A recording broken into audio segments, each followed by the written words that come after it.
November సినిమాలన్నీ స్పీడుగా థియేటర్లలోకి దూకేసి place fill చేసేస్తున్నాయి. అటు December సినిమాలు కూడా ప్రమోషన్ల జోరు పెంచేశాయి. ఈ వేడిమీదే సంక్రాంతి సినిమాల గురించి కూడా మాట్లాడుకుంటున్నారు జనాలు.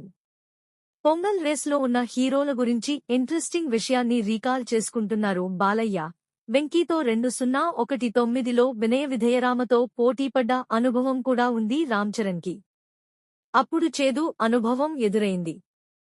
2019లో ఎన్టీఆర్ కథానాయకుడితో బాలయ్య మెప్పించారు. అదే సంక్రాంతికి F2 హిట్ కొట్టారు వెంకీ.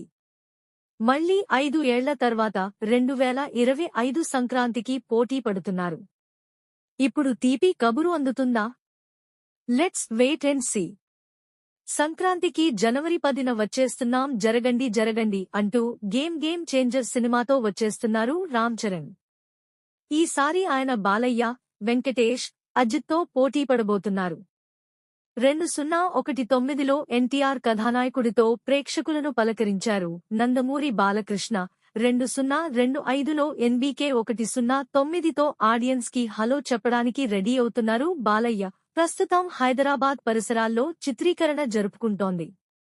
ఈ సినిమా రిలీజ్ డేట్ అనౌన్స్మెంట్ కోసం ఈగర్గా వెయిట్ చేస్తున్నారు జనాలు. వెంకీ, అనిల్ వారిద్దరి కాంబినేషన్లో వచ్చిన F2 2019లో బాలయ్య, చెర్రీకి మంచి పోటీనిచ్చింది.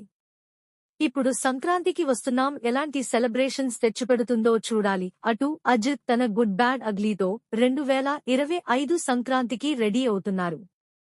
సంక్రాంతికి వస్తున్నాం అనే టైటిల్తోనే తమను తాము మరోసారి ప్రూవ్ చేసుకోవాలని తహతహలాడుతున్నారు.